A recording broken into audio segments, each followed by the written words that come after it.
Friends, दुनिया में दो तरीके की कंट्रीज हैं। वन डेमोक्रेटिक, जिसे हम लोकशाही कहते हैं, एंड सेकंड कम्युनिस्ट, जिसे हम साम्यवादी कहते हैं। In 1949 US and some of this democratic countries in Europe together made an organisation called NATO, जिसका एक मकसद है कि अगर उन मेंबर कंट्रीज में से किसी भी एक कंट्री के साथ और कोई कंट्री वॉर करता है तो सारे कंट्रीज मिलकर उस कंट्री के सामने लड़ेंगे। अब रशिया ने देखा कि ये तो एक डेमोक्रेटिक ग्रुप बन चुका है, तो उसने भी 1955 में अपने और कुछ और देशों के साथ मिलकर एक कम्युनिस्ट टाइप का एक ग्रुप बनाया जिसे वॉर्सो पैक्ट कहते हैं।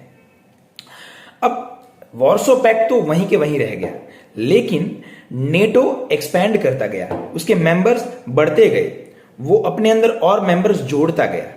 अब 1990 में यह सिचुएशन हो गई कि रशिया का जो यूएसएसआर था, जिसे हम सोवियत संघ कहते थे, 16 कंट्रीज उसमें से अलग हो गए। अब रशिया और वीक हो गया, तो सिचुएशन यहां पर जाकर पहुंची कि 1990 में जर्मनी या तो नेटो ज्वाइन कर सकता था या वॉर्सो पैक्ट ज्वाइन कर सकता था। उस समय के यूएस के राष्ट्रपति जॉर्ज डब्ल्यू बुश थे।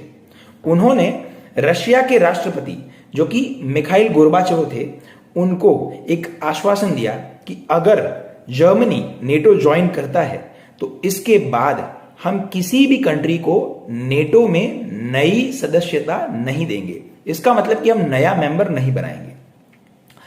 तो एक तरीके से एक डील थी कि आप एक काम कीजिए, जर्मनी को हमारे अंदर आने दीजिए, इसके बाद हम आपकी कंट्री की और कंट्रीज को मेंबर नहीं बनाएंगे।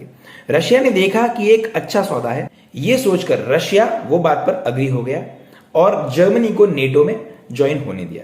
लेकिन उसके बाद भी नेटो का एक्सपेंशन रुका नहीं।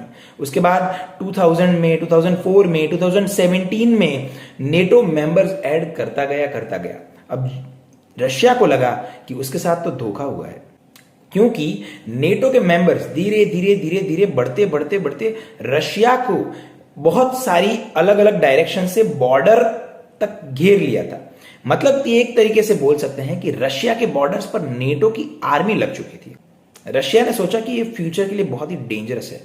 अब रशिया के साथ एक ऐसा ही देश यूक्रेन, जो कि बॉर्डर शेयर करता है, वो भी नेटो का मेंबर बनना चाहता था।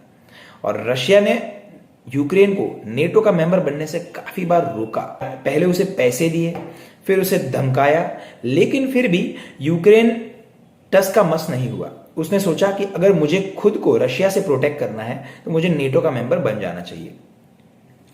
अब एक तरीके से देखें तो नेटो यानी यूएस और रशिया, इन दोनों के बीच में फंस गया वो है यूक्रेन। जब यूक्रेन प्यार से नहीं माना तो रशिया ने फाइनली यूक्रेन के साथ वॉर कर लिया।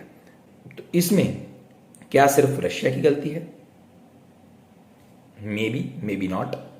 क्या यूएस ने नेटो का एक्सपेंशन करके सही किया? May be not. लेकिन इन दोनों के फाइट में जो फंस गया वो है यूक्रेन। जो भुगत रहे हैं वो है यूक्रेन और यूक्रेन के लोग।